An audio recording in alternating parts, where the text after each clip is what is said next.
رسول اللہ یا رسول اللہ۔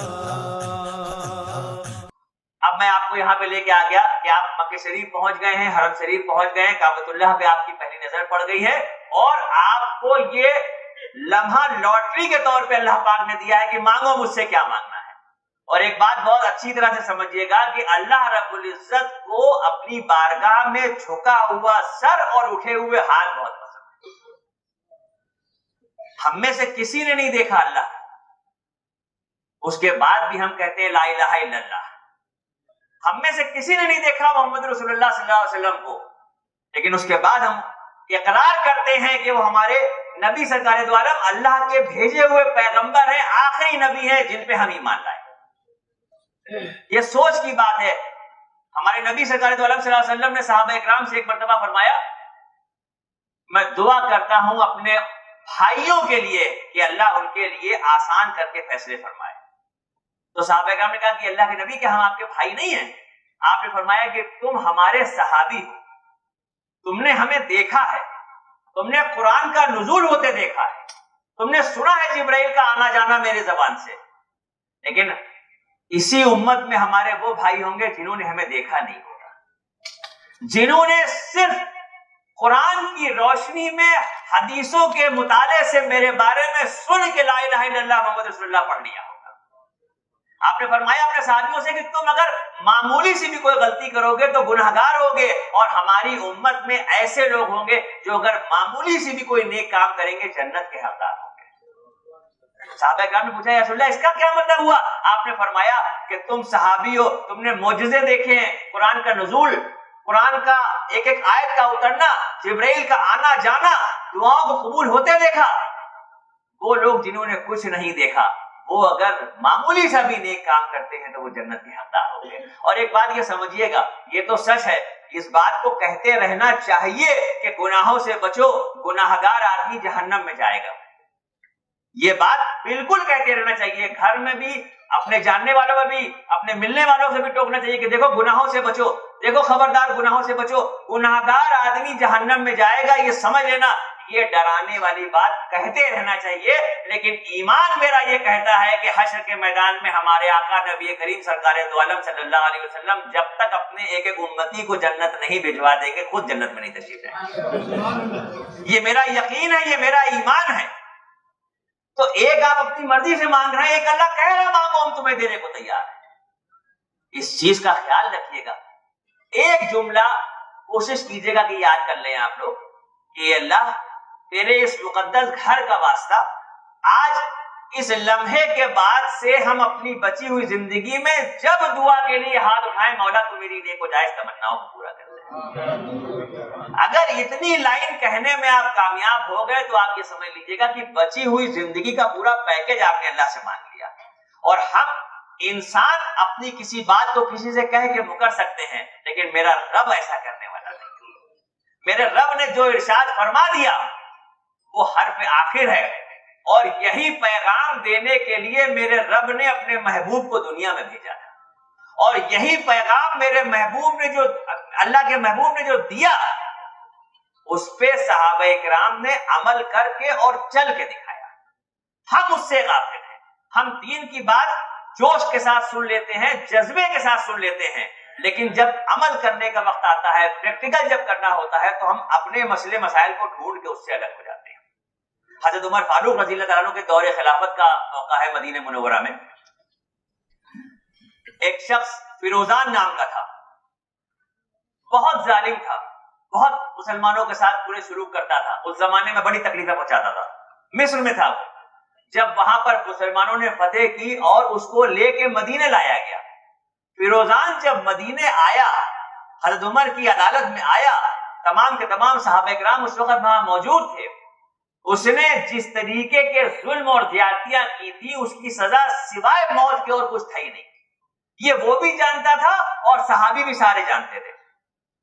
وہ جب کھڑا ہوا حضرت عمر فاروق کے سامنے تو اس نے کہا کہ مجھے یقین ہے کہ آپ فیصلہ سنائیں گے تو یہی سنائیں گے کہ اس کی گردن اڑا دو، میں مرنے سے پہلے پانی پینا چاہتا ہوں۔ حضرت عمر نے کسی کو اشارہ کیا کہ اس کو کٹورے میں پانی لا کے دیا جائے، تو جیسے ہی کٹورے میں پانی اس کے ہاتھ میں دیا گیا, اس نے ہاتھ میں ایسے کٹورا پکڑا اور ایسے ایسے کر کے اس کا ہاتھ تھرتھرانے لگا, کانپنے لگا اس طریقے سے ہاتھ. تو جب اس کا ہاتھ کانپنے لگا تو حضرت عمر نے پوچھا کیا بات ہے, گھبرائے ہوئے کیوں ہو؟ جب پانی پینے کے لیے مانگا تو پانی پیو, بعد کی بات بعد میں ہوگی. انہوں نے کہا پتا نہیں کیا ہے, میرا دل یہ کہہ رہا ہے کہ جیسے ہی میں اس کٹورے کو منہ میں لگا کے پانی پیوں گا آپ پیچھے سے میری گردن اڑوا دیں. فاروق اعظم نے فرمایا کہ میں وعدہ کرتا ہوں تجھ سے, جب تک یہ کٹورے کا پانی تم پی نہیں لو گے تمہارے موت کا حکم نہیں دوں گا. جیسے ہی یہ جملہ اس فیروزان کے کانوں میں گیا اس نے وہ کٹورا ایسے پلٹ دیا, سارا پانی زمین میں گرا دیا اور کہا امیر المومنین آپ کے نبی نے یہ فرمایا ہے کسی سے وعدہ کرو تو وعدے کی پابندی کرو, آپ نے فرمایا کہ جب تک تم اس کٹورے کا پانی پی نہیں لو گے تمہاری موت کا حکم نہیں دوں گا. اب تو یہ پانی زمین میں گر گیا, میں اس کو پی نہیں سکتا, میرے موت کا تمام کے تمام صحابہ کرام نے کہا کہ امیر المومنین کی اس کی چال ہے, یہ پریشان کرنے کی بات کر رہا ہے, بالکل اس کے کہے میں نہ آئیے, اس کے ظلموں کو دیکھیے. اور مجھے لگتا ہے کہ اگر ہم لوگوں کا میں سے کوئی ہوتا, اس دور کا کوئی شخص ہوتا تو کہتا ہاں حقیقت ہے اس نے جو ظلم کیے ہیں یہ معمولی سی بات سے بچنا چاہتا ہے, اس کو نہیں بچنے دیں گے. لیکن جو اللہ رب العزت نے اپنے محبوب کے ذریعے امت کو پیغام دیا ہے وہ صرف پیغام کتابوں تک محدود نہیں ہے, سننے تک محدود نہیں ہے, عمل کر کے زندگی میں دکھانے تک ہے. اسے معاف کر دیا اور معاف کرنے کے بعد مدینے میں ہی اس کے رہنے کا انتظام کیا اور مدینے میں وہ رہا. اور اس کے بعد وہی فیروزان شخص تھا جس نے حضرت عمر کے قتل کا منصوبہ بنایا اور اس نے ہی اپنے خنجر سے ان کو شہید. حضرت عمر فاروق کے دور کا ہی واقعہ یاد آ گیا مجھے. اس زمانے میں مدینے میں مہر کی تعداد بڑھنے لگی, مہر کے اوپر جو ہے وہ زیادہ زور دیا جانے لگا کہ جتنا زیادہ مہر ہوگا وہاں پر نکاح ہوگا. تو ان کو یہ لگا کہ کہیں ایسا نہ ہو کہ جیسے جیسے وقت آگے گزرے گا کہیں ایسا نہ ہو کہ مہر کی رقم کے چکر میں غریب کے یہاں شادی نہ ہو پائے.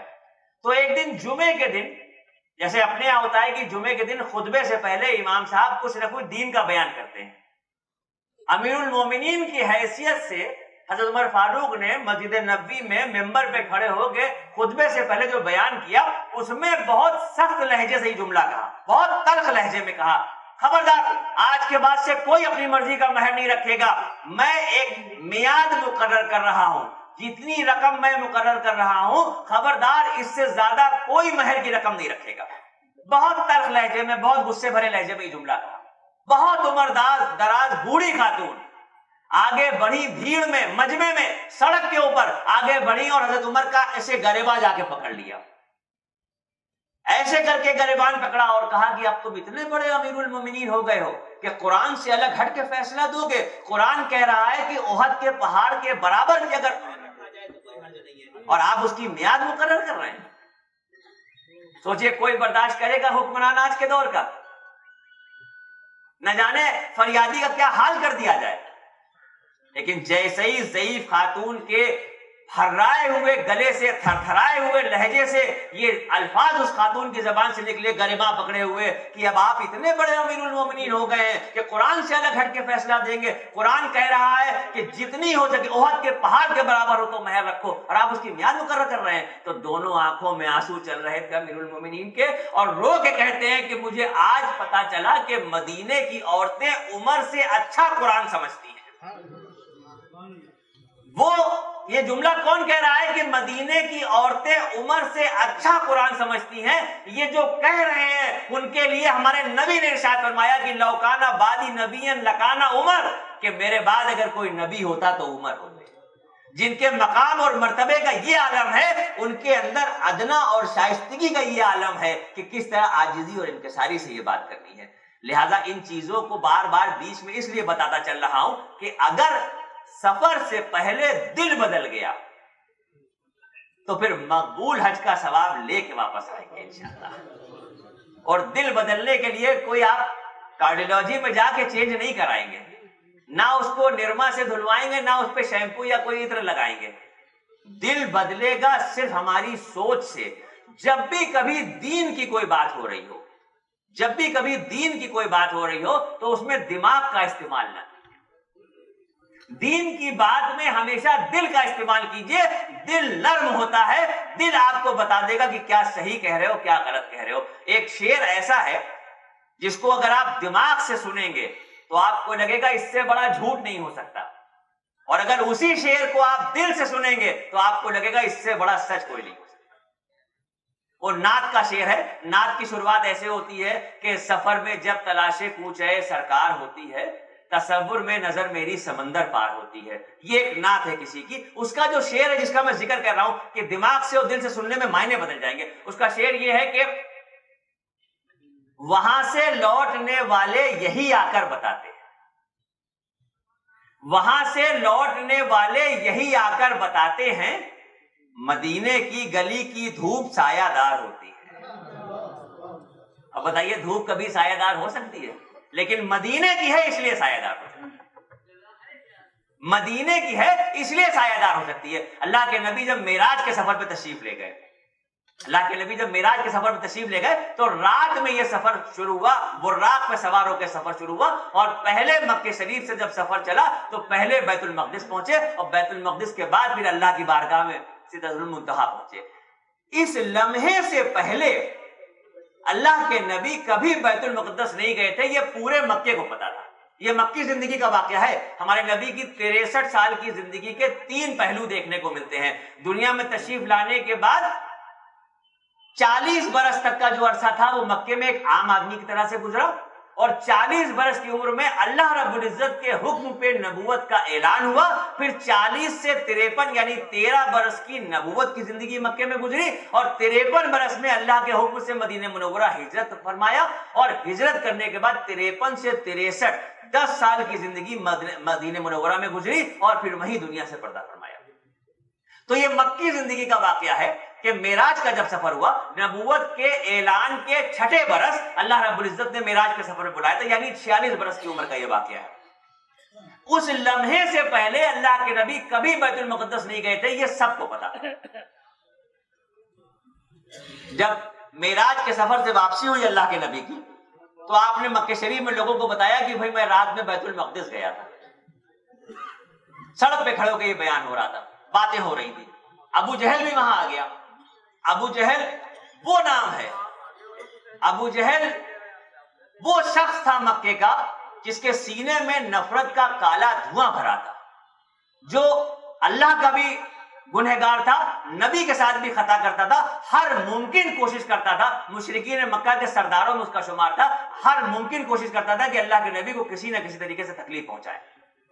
جب اس نے یہ سنا کہ اللہ کے نبی یہ فرما رہے ہیں کہ رات میں بیت المقدس گئے تھے اور صبح واپس آ گئے، تو انہوں نے کہا کہ بھائی جھوٹ کی ایک انتہا ہوتی ہے، 1 مہینہ مکے سے بیت المقدس جانے میں لگتا ہے۔ انہیں کہنے کا ممکن ہی نہیں ہے، جس سفر پہ 1 مہینہ جانے میں لگتا ہو آپ رات میں گئے اور صبح آ گئے، یہ ممکن ہی نہیں ہے۔ رکیے ابھی آپ نہیں جائیں گے کہیں، رکیے۔ روڈ پہ ہی روکا، کسی سے کہا کہ جاؤ ان کے دوست کو بلا کے لاؤ۔ حضرت ابوبکر کے لیے کہا گیا، اللہ کے نبی کے دوست تھے، بچپن کے دوست تھے حضرت ابوبکر، کہا ان کو بلا کے لاؤ۔ اب جب حضرت ابوبکر آ گئے تو ابھی ابوبکر کو نہیں پتا کہ یہاں کیا معاملہ چل رہا ہے۔ ابو جہل نے کچھ نہیں بتایا، اور حضرت ابوبکر نے کہا کہ اچھا بھائی ابوبکر یہ بتاؤ کہ تم تو کئی بار بیت المقدس گئے ہو، تم نے شام کا سفر کئی بار کیا ہے، ذرا مجھے اتنا بتاؤ کہ اگر کوئی شخص رات میں بیت المقدس جائے اور صبح واپس آ جائے تو یہ ممکن ہو سکتا ہے؟ انہوں نے کہا کہ نہیں، یہ ممکن نہیں ہو سکتا۔ بڑا خوش ہو گیا ابو جہل، تو یار یہ تو ان کی پارٹی کے میری طرف سے بول رہے ہیں۔ کہنے کا سوچ سمجھ کے بتاؤ، رات میں سفر شروع ہو اور صبح کوئی شخص واپس آئے۔ انہوں نے کہا بھائی ممکن ہی نہیں ہے، 1 مہینہ لگتا ہے جانے میں۔ جب دوسری بار وضاحت کرانی تو ہنس کے بولا، یہ جو تمہارے دوست کھڑے ہیں یہ کہہ رہے ہیں ہم رات میں گئے تھے اور صبح واپس آ گئے۔ تو صدیق اکبر نے جواب دیا، اگر یہ کہہ رہے ہیں تو سچ کہہ رہے ہیں، یہ رات میں گئے ہوں گے اور صبح آ گئے۔ یہ دماغ کا استعمال نہیں تھا، یہ دل کا استعمال تھا۔ کہا اگر یہ کہہ رہے ہیں تو پھر اس میں ذرہ برابر بھی جھوٹ نہیں ہو سکتا۔ اگر یہ کہہ رہے ہیں کہ رات میں گئے تھے تو صبح آئے ہیں، اور پھر ہاتھ جوڑے عرض کیا کہ یا رسول اللہ مجھے تو یقین ہے کہ آپ جو کہہ رہے ہیں وہ بالکل صحیح ہے، لیکن میں اس کی آنکھوں سے پردہ ہٹانا چاہتا ہوں اور جو لوگ یہاں کھڑے ہیں ان کے سامنے وضاحت کرنا چاہتا ہوں، اے اللہ کے نبی مجھے پتا ہے کہ آپ وہاں کبھی نہیں گئے تھے، لیکن آپ نے کہا گئے تھے تو گئے تھے، ذرا یہ بتائیے کہ بیت المقدس میں کتنے دروازے ہیں؟ اللہ کے نبی نے فوراً بتا دیا کہ کتنے دروازے. اب ابو جہل چونکا کہ یہ تو کبھی گئے نہیں تھے. بھئی آپ اگر اس ہال میں کبھی نہیں آئے تو آپ کیسے بتائیں گے اس میں کتنے دروازے ہیں؟ پھر ابو بکر نے پوچھا کہ اچھا اللہ کے نبی بتائیے کہ فلاں طرف کا جو دروازہ ہے اس پہ کیا لکھا ہوا ہے؟ اللہ کے نبی نے بتا دیا فوراً کہ کیا لکھا ہوا ہے. 5-6 باتیں حضرت ابوبکر نے بیت المقدس سے تعلق رکھتی ہوئی پوچھی اور ہر بات کا جواب بالکل صحیح بتایا. جو لوگ وہاں کھڑے تھے, جو بیت المقدس جا چکے تھے, ان کی عقل حیران ہو گئی کہ یہ ایک ایک بات سچ بتا رہے ہیں تو کیسے بتا رہے ہیں. سر جھکا کے اپنا منہ پیٹ کے جب سب چلے گئے وہاں سے تو حضرت ابوبکر نے ہاتھ جوڑ کے عرض کیا کہ یا رسول اللہ, یہ تو مجھے پتا تھا کہ آپ وہاں کبھی نہیں گئے, لیکن جب میں آپ سے وہاں کے بارے میں پوچھ رہا تھا تو آپ ایک ایک بات صحیح کیسے بتا رہے تھے؟ تو ہمارے نبی نے مسکرا کے جواب دیا کہ جب تم مجھ سے بیت المقدس کے بارے میں پوچھ رہے تھے, جبرائیل پورا بیت المقدس لیے میرے سامنے کھڑے تھے. تم جو چیز پوچھتے تھے مجھے سامنے دکھ جاتی تھی, میں وہی دیکھ کے تم کو بتا دیتا. اب آپ بتائیے کہ یہاں پر اگر دماغ کا آپ استعمال کریں گے تو دین سے کتنی دور ہو جائیں گے. لہذا اس سے بچیے. یا رسول اللہ یا رسول اللہ